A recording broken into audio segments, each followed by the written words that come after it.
There's an old quote by Grantland Rice, and he's talking about class. And he said class is a very hard thing to define. He said it could be the swing of a slugger's bat, could be the lift of a thoroughbred's hoof, could be the flick of a quarterback's arm. But he said once you see it, you never forget it. Tom Landry was class. You gonna be a football player when you grow up?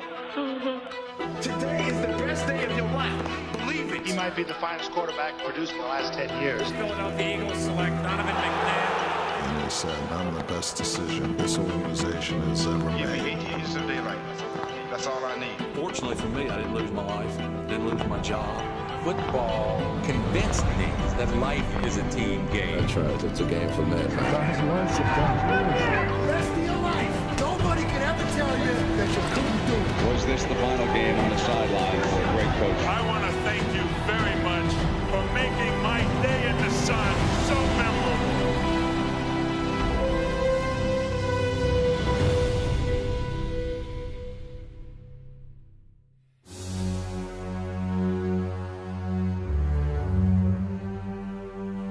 For 29 years, Tom Landry was the only coach the Dallas Cowboys ever had. But Landry was always more than a football coach. He was a symbol and an icon who floated in the twilight between man and myth.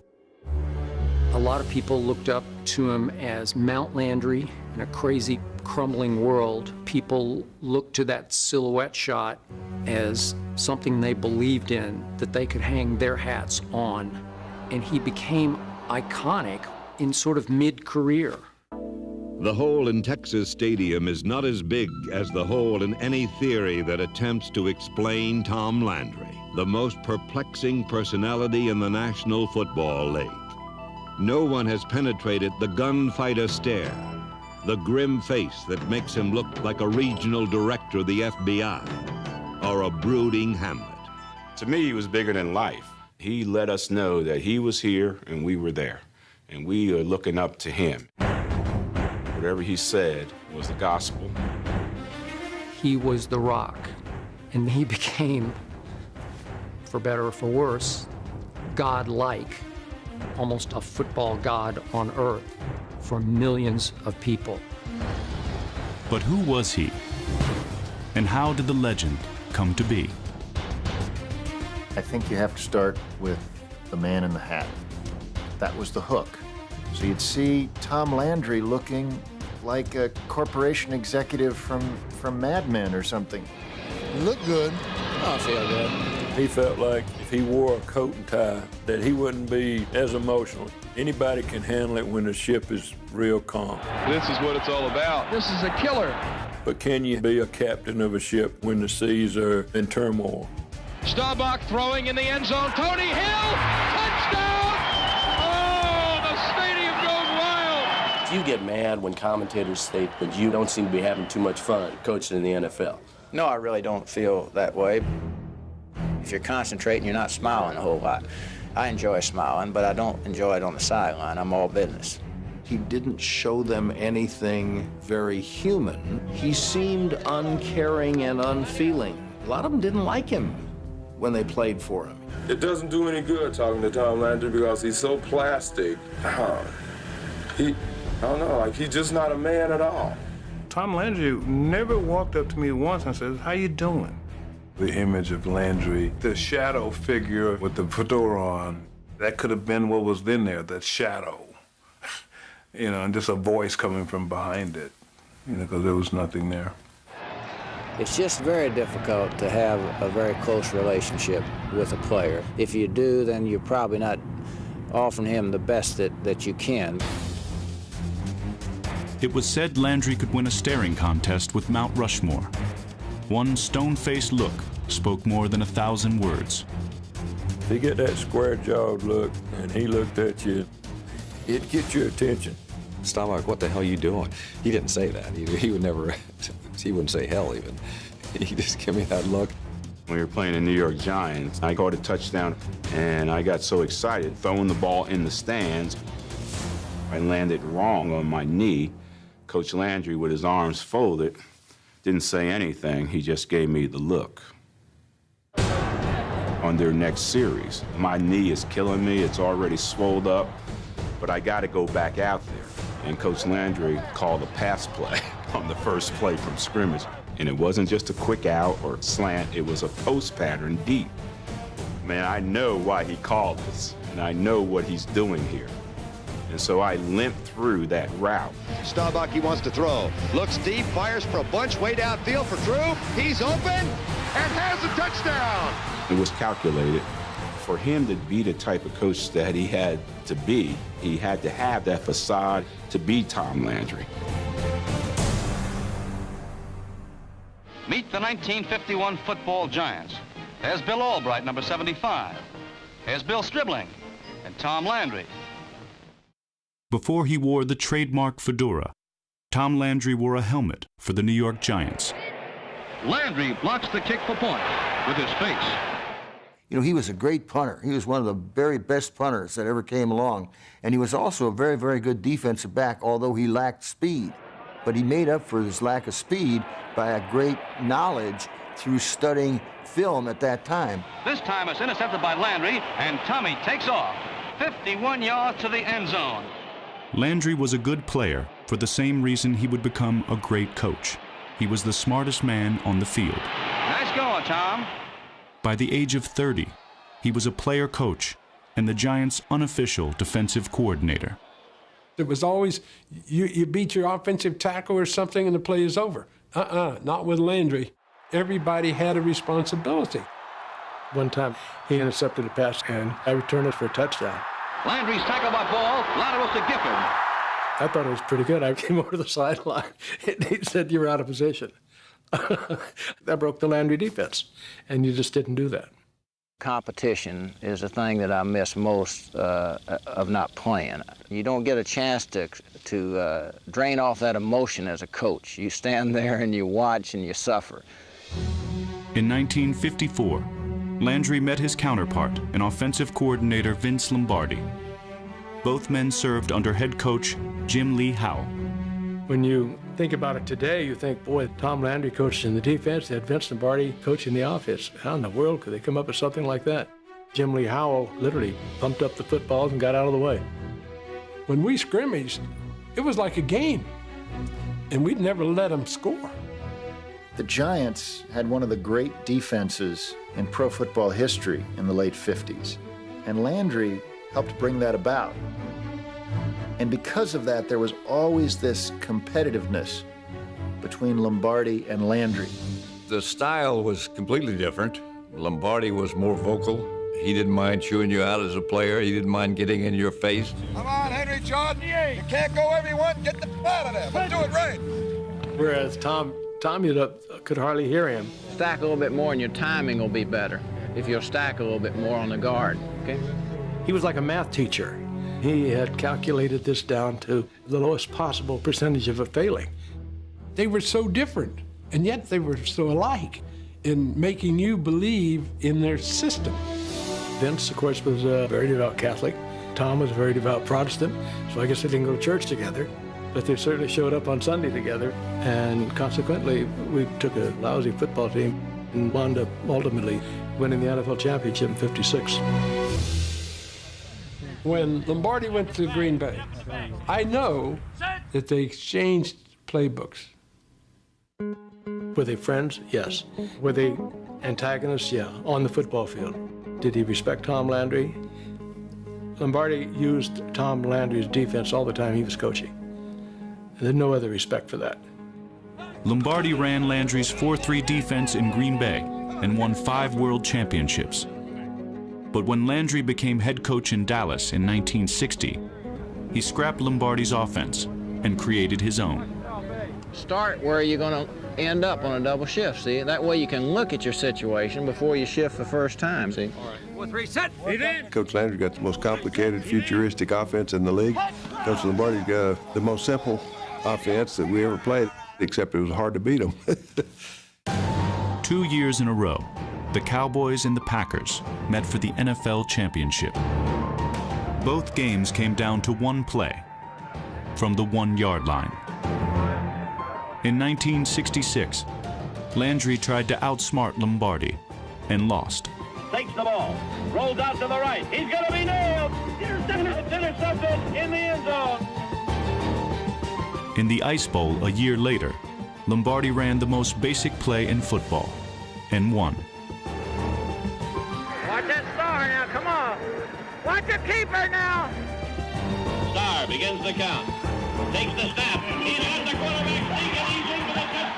And the Green Bay Packers are going to be world champions for the third straight year. It really, really hurt him. I made one reference to it. He said you could recognize the Cowboy players. They're the ones with the broken hearts and the frozen fingers. Landry never did beat Lombardi's Packers, but he outlasted him by 2 decades.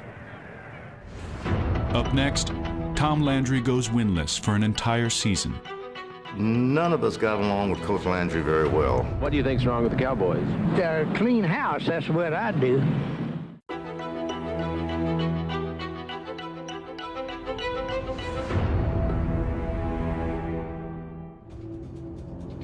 Landry's early years were brutal. The Cowboys are victims of pass rustling, again in the third stanza, and again the culprit is Ray Nitschke. When Tom Landry became head coach of the expansion Cowboys in 1960, he was not an overnight success. And that first season, no wins, 11 losses, 1 tie. You're in the desert. None of us got along with Coach Landry very well. He was trying to teach us a system that we didn't understand. And he'd always tell us just to believe, don't think, just do what I tell you to do. Right over the top of him, head on, take off right through that gap, let's go. This is the system. This is how the system will work. And anytime the game on the field fell short of the picture in Tom Landry's mind, it had to be agonizing to him. At home, Landry's Cowboys played to crowds of 5,000 and went 6 years without a winning season. What do you think's wrong with the Cowboys? Well, I just think that you don't know how to get along with, in my opinion. So what would be the question then you would ask Mr. Murkison, the owner? They're a clean house, that's what I do. If it would have taken a team that long to succeed in a later era, the coach would have been fired. He never questioned his ability, and he would set a goal and he would work hard to achieve it. He was fiercely competitive. The good thing is, though, he could forget about the loss and go on to the next game. The greatest thing that competitive athletics does, it teaches how to meet defeat, not how to meet victory. Because I think that only through defeat is character built. Tom Landry is building from the ground up, but he was resolute. He was a product of that greatest generation. People who thought and acted in terms of sacrifice for the greater good. Tom Landry was a B-17 pilot in World War II. He had been through something bigger than football, and that was the war, and that was almost being killed. And one time when he was coming back, the engines quit over enemy territory, and they all got up and got their parachutes on. They were going to bail out. They're going down for, POWs. Something he told me just made him stop and turn to the instrument panel. There's a lever on there that leaned the gas out, turned, and moved it up to rich, and the engines all caught. World War II couldn't break Tom Landry's stoic facade, but 6 years of losing seasons finally did. After the game, Coach Landry said, you guys have given me 110%. He said, I couldn't ask for a better bunch of men to play for me. And he said, I feel like I've let you down. And then he actually started crying. I think that's when all of us really knew how much this meant to Coach Landry. Because, to see a grown man cry, it caught all of us by surprise and made us want to win for this man. Let's move fast, quick, like we did last week. Everything's all right. Ready? 60 up, cut. Let's go! Landry's tears were the turning point. The coach had connected with his players, and the Cowboys became contenders. But for 5 straight years, Dallas fell short in the postseason. I can remember being the bridesmaids of the NFL, next year's champion, can't win the big one. And that was killing him. You knew inside of him it had to hurt him, it had to be painful. And it must have been galling to know how good they were and how close they were. You can't imagine how it feels, because you never suffered with us like we've suffered. Then they get to Super Bowl V, and they're better than the Colts, but everything goes wrong. Get over there! It's the Blunder Bowl, tipped passes, turnovers. Wayne Thomas fumbled that football, and the Baltimore Colts recovered. They say the Cowboys cannot win the big one. Dallas should have been well ahead. In my first years, we had keys. For every pass we had, key Meg, which is a middle linebacker, throw opposite Meg, and unless the weak safety goes weak, then throw strong. On paper, that's exactly what you need to do, but they were too complicated. You're dropping back, and you got a second and a half. You only get so much time. All right, let's go. Timeout. In 1971, the NFL's most brilliant coach did the hardest thing. He dumbed down his own system. He changed and made it a lot more flexible, simplified it. When Landry freed up Staubach, the Cowboys won their final 9 games and rolled into Super Bowl VI. Staubach drops back to pass. That's up. Pass to end zone. Touchdown! It's the hammer by Ditka. Greasy goes back to pass. Looking safe. Back to the 20-yard line. Still safe. Back to the 15. Still being safe to the 10. He's got him. What do you think, Coach? I think it's pretty nice. Pretty good. Congratulations. I'm really happy. I don't think he expected the players to pick him up. That was one of the high points. They thought that much of him. That might have made me happier than winning the game, to see a big, huge smile. It's like an exorcism, He finally got the demons out of him. You think this now takes the onus off that we can't win the big one anymore? I would think so. Well, if it isn't, I don't know how you dispel it, I'll tell you that. All of us were so happy for Coach Landry because we knew where this man had been and how he had stood up for us. This was for the guy who wore the hat. This is for the guy that mattered. I mean, throughout history, they can write anything they want to ever write about the Dallas Cowboys. But it begins and ends with one name, Tom Landry.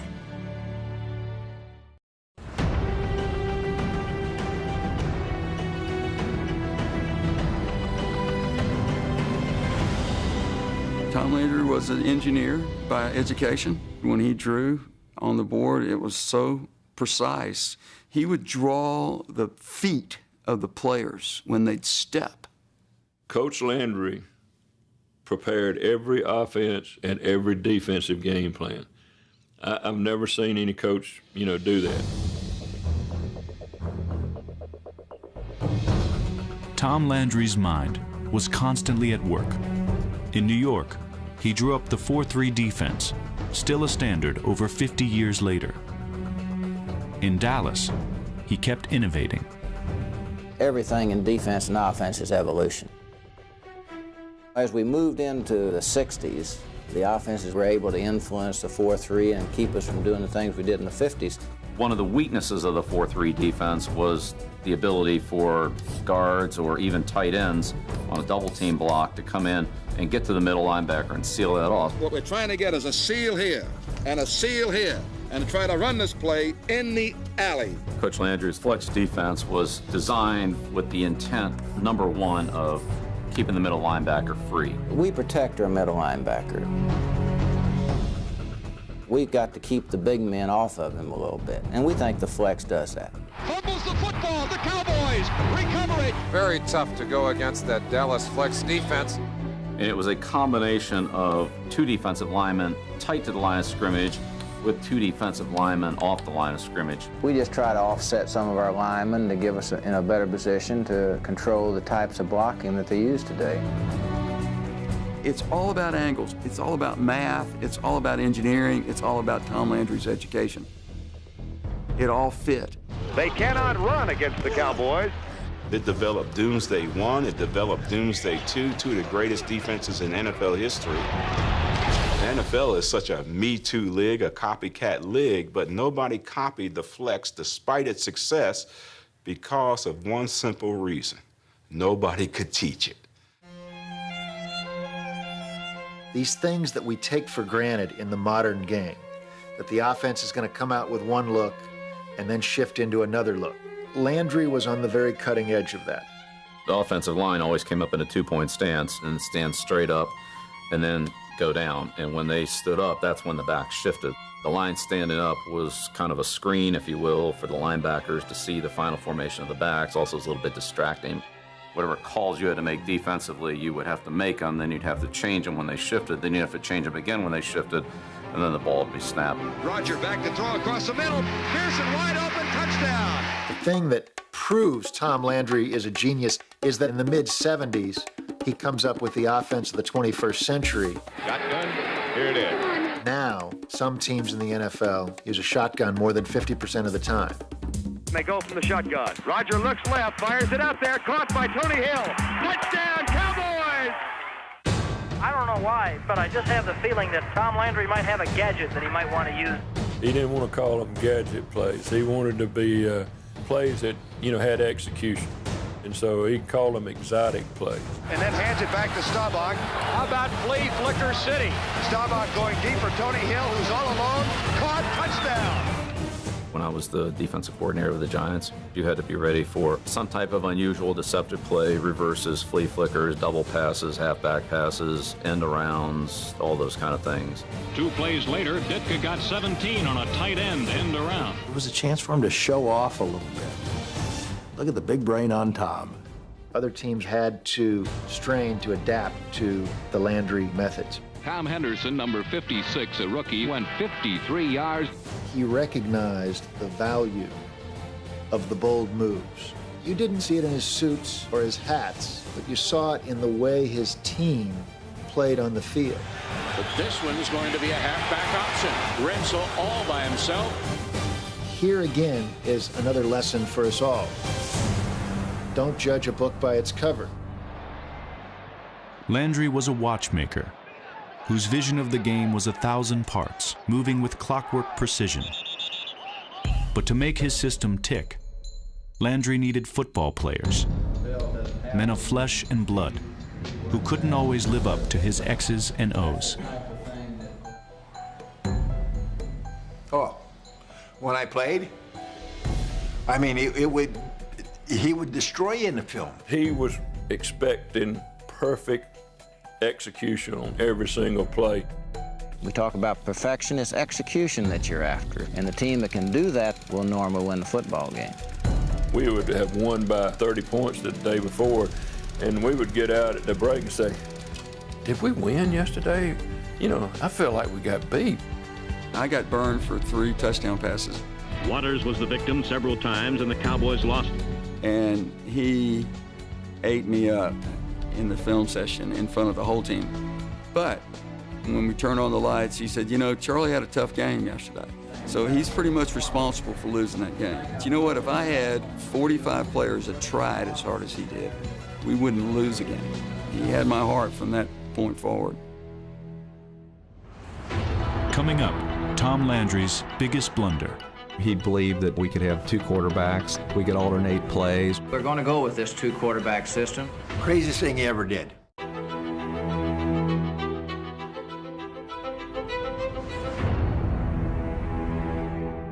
He had complete faith in the system because he invented it. 6-7 pop, wing down and in. There won't be a soul in there. Okay. There was a running joke that Landry kind of resented the players because they were the only thing that could screw up his system. Roger back to throw, has a man open in the end zone. Dropped in the end zone, Jackie Smith. He devised a perfect plan every week. Dadgum players came in and screwed it all up. Jackie was so wide open in the end zone, it was incredible. We all knew that he thought that we were replaceable. You could come out as a gear and be replaced. Come on. He had more confidence in the system working than the individual players. Is it going to hurt your football team to be without him? Well, I don't think that a football team can be hurt with anybody. They can get rid of me or Roger or anybody else. One individual, it doesn't make that much difference in a team.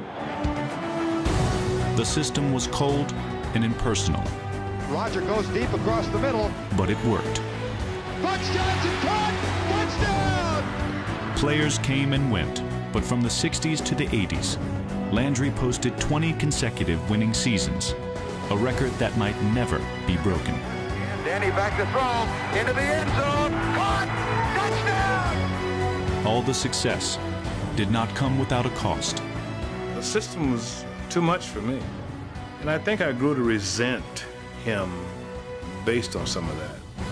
He didn't know I was a drug addict or alcoholic until, you know, a couple of years later. Because he never asked me, how are you? It was all business. Against him, we've got to have confidence in our game plan. So you have to stay with our plan. As terrific as Don Meredith was as a player, Don quit prematurely. He could have played several more years. Could you tell where halfback, where the linebacker was on Bob? No. He was just a cog in the system, and he just had enough of being that cog. He was not an automaton. He was a living, breathing human being with flaws and foibles. And that's how you can be so brilliant as to invent the flex defense and not be able to make up your mind between Roger Staubach and Craig Morton and actually say, I think that if I just swap them out every play, the defense won't know what to do. We're going to go with this two-quarterback system, mainly because both quarterbacks have performed winning style during the summer. Craziest thing he ever did. Soldier Field in Chicago. We were a pretty good football team, and they beat us. We alternated quarterbacks on every play. Despite all the fourth quarter heroics, even Roger Staubach was just another cog in the system, a system in which Landry exerted total control.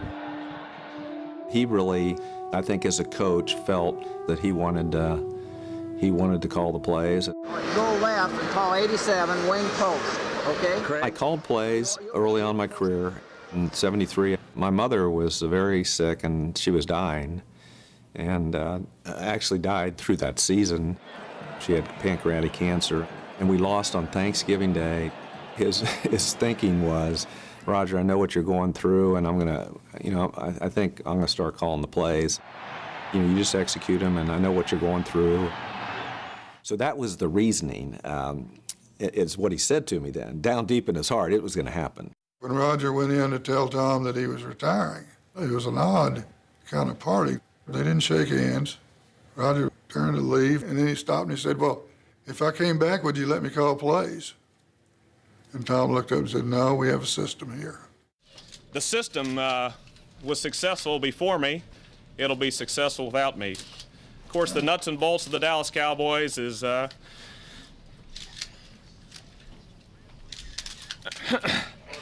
man that wears a funny hat on the sidelines.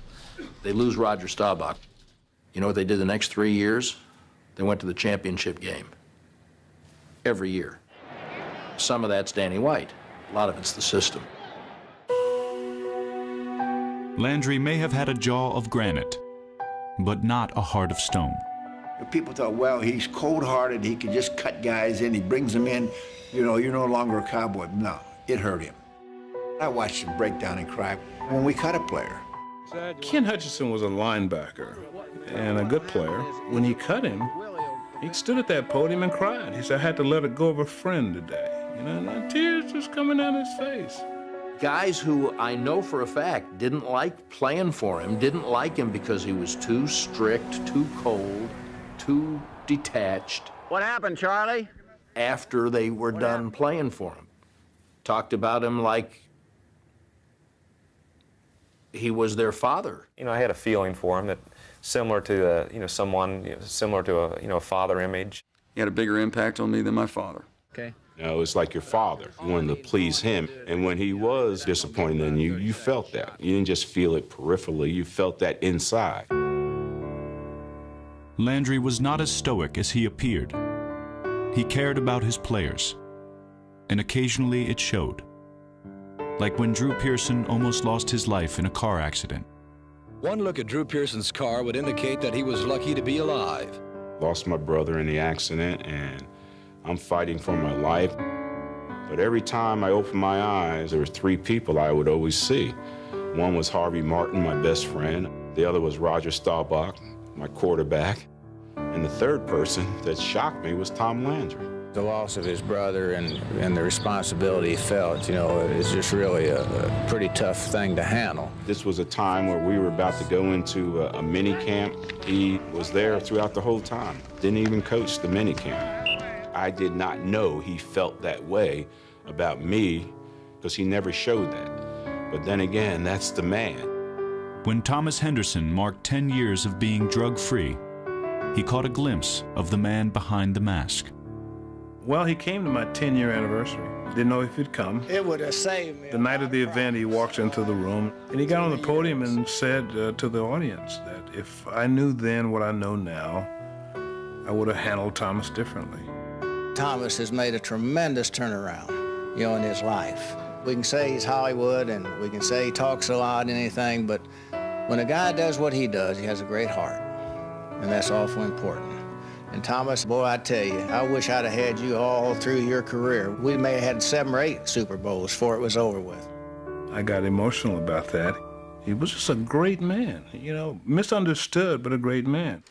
Coming up next. Tom, I said, I want to show you a film. And I put on Debbie Does Dallas. This is what is considered not wholesome.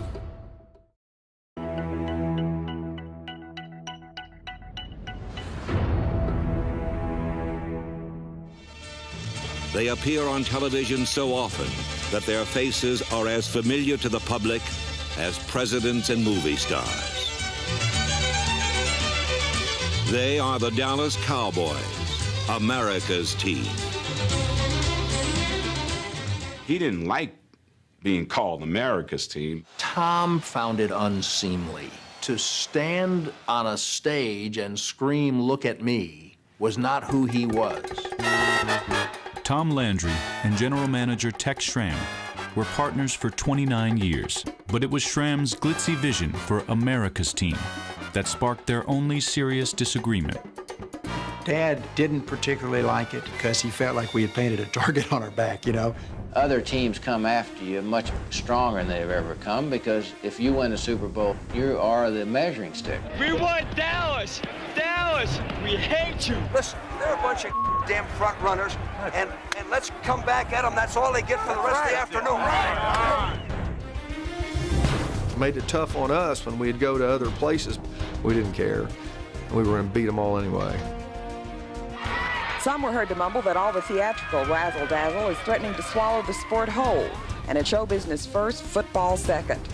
Here come the cheerleaders out. They have to go practice 2 or 3 hours every night, and after that they go out to a disco and sit around and drink till about 4 in the morning. When Schramm added professional cheerleaders, Landry referred to them as unwholesome. He and Tex went round and round about that, but Tex wanted to keep him. And I brought him in and I said, Tom, I said, I want to show you a film. And I took and put on Debbie Does Dallas. And I said, now, this is what is considered not wholesome. And he looked at that for about 2 seconds, and then he bolted out of the room. Landry wanted the focus strictly on the field. Well, the Cowboys need a miracle. And there, Dallas stole the spotlight in the 1970s. Pearson makes the catch at the 5, touchdown! The Steelers may have won more Super Bowls, but the Cowboys captured the country's imagination. I mean, you gotta love the Cowboys. They're the most exciting team in the NFL. Landry took the Cowboys to 7 NFC championships and 5 Super Bowls during the decade. Play together all day long. Let's go. The high point was a second Lombardi trophy for Landry in Super Bowl 12. Pitch out, Newhouse goes left, pulls up, wants to pass, fires it deep for Goldie Richards. Caught, touchdown! This was a testament to the faith in the system and the way Landry continued to evolve as a coach, as a teacher, and as a strategist. And there he goes. Landry, still calm, still collected, will put on another ring.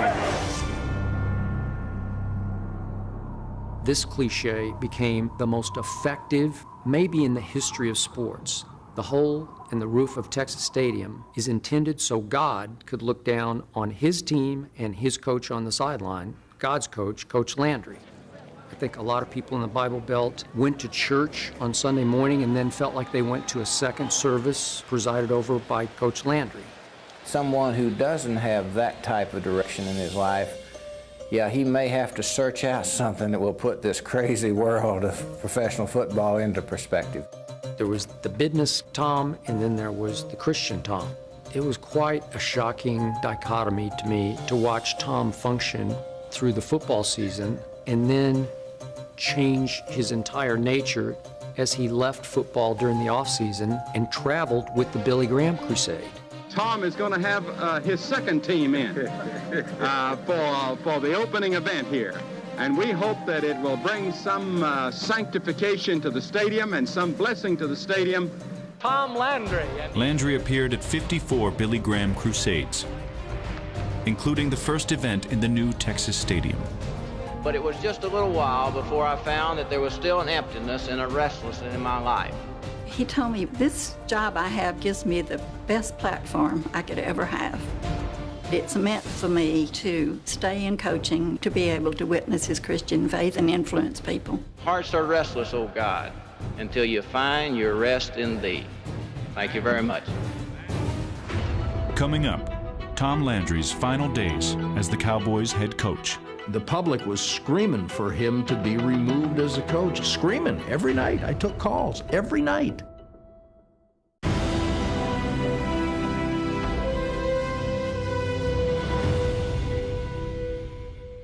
Montana on the rollout to the right side. Being chased, finally fires in the end zone. Clark, touchdown! In the 1980s, Landry's Cowboys fell short in 3 straight NFC championship games, then began to fall apart. He was the reason for his own demise. The league had taken all of his innovative schemes and taken it to another level. Well, the flex defense became, I hate to say it, obsolete. And I went in to see him one off season, and I suggested to him that we go to a 3-man front. Well, when I presented that to him, he looked at me like I had accosted his daughter or something, you know. It was just like, it was taboo. He was the coach who was in total control and suddenly had lost control of the cogs. There was a new wave of players who weren't buying into the mystique.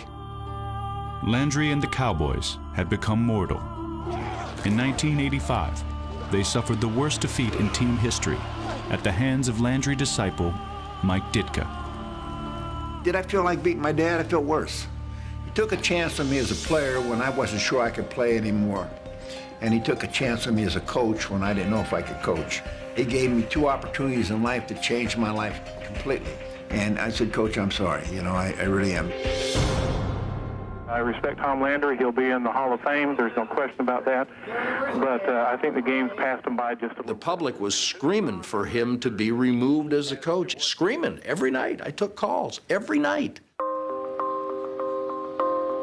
We would have to assume, looking at those circumstances, some sort of threat in regard to Landry, but Tom is not on the sidelines as we start the 4th period. He went walking off the field with a police escort, and he is very much aware of what it looks like if he doesn't come back out.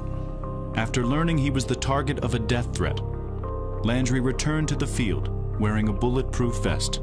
Tom Landry flew bomber missions in the war. He's not bowing down to some crackpot calling in a threat. I didn't like it at all. I wasn't sure, you know, that there's somebody wasn't planning to do that. I did notice the players weren't standing next to him. And I thought that was another moment where a lot of the players looked up and said, wow, he is fearless. Tom, you're amazingly calm for somebody who just got their life break. I don't know. I'm awful calm anyway, most of the time, regardless of what happens. Landry was not bulletproof.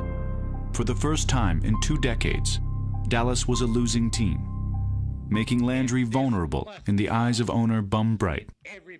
Bright did not love the fact that Tom had no use for him. So when he decided to sell the Cowboys, he handpicked a lesser bid from this unknown guy from Arkansas, Jerry Jones, because Jerry was the only potential buyer who said, I'm sorry, I don't want to keep Coach Landry. I'm going to bring my own guy in, Jimmy Johnson. The truth is, Tex wanted to make a coaching change. Tex told me, he said, you have a luxury that I don't have. He said, I've worked with Tom for 29 years, and it just wasn't in me to make a change. If the previous owner, Bum Bright, had any respect for Tom Landry, he would have let Coach Landry know this new guy is very interested in bringing in his own coach. I don't think that was Jerry Jones' responsibility. I got on the plane with Tex, and we went down to Austin to have our visit with him there at the golf course. We were on the second tee, and a message was sent down that Tex Schramm would be coming to see him, and so to stay close. There was a clubhouse area that was private, and we went in there and they had a discussion. I was very aware of how sensitive this meeting was, and I really did know how he was revered and respected as the coach of the Dallas Cowboys. And I basically said, Coach, the thing that I do feel is in best interest of everyone is that we make the coaching change right now. Coach Landry shook my hand. He was majestic. He was just as you would expect Coach Landry to be, and said, I wish you the best, and we parted. Bum Bright, you know, he rides off into the sunset, you know, with the big white hat on and the white horse, and here's Jerry Jones from Arkansas who fired Tom Landry.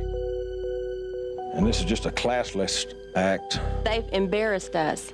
We're a proud people. We're proud of our football team and proud of all this, and the way they've done it has just torn that all down. I think that Buddy Ryan of Philadelphia's got more class than our new owner, Jerry Jones. Announcing I had bought the team right in the same moment that I visited with Coach Landry about the change. Those weren't to be in the same day, and it was a real mistake. And people in Dallas, Texas still refer to it as the Saturday Night Massacre.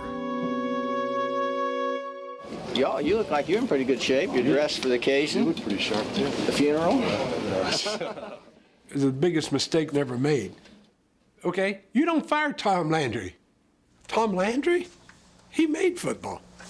You never know how many fouls you have, boy, when you try to clean them out. Gosh, it's amazing. To see him being forced to clean out his desk for the last time after 29 years was a crushing sight for every Dallas Cowboy fan. If you see Tom Landry putting picture frames in a cardboard box, what does that make him? Makes him just like you and me. We don't want to hear about that. Tom Landry's not like you and me. He's Tom Landry. It's very, very sad. It's tough when you break a relationship that we've had for 29 years. For 5 years, Texas E. Schramm tried to finesse the graceful exit for God's coach, Coach Landry. And in the end, it took the image of the villain, Jerry Jones, the Saturday Night Massacre, to allow Coach Landry to become the martyr that he deserved to be.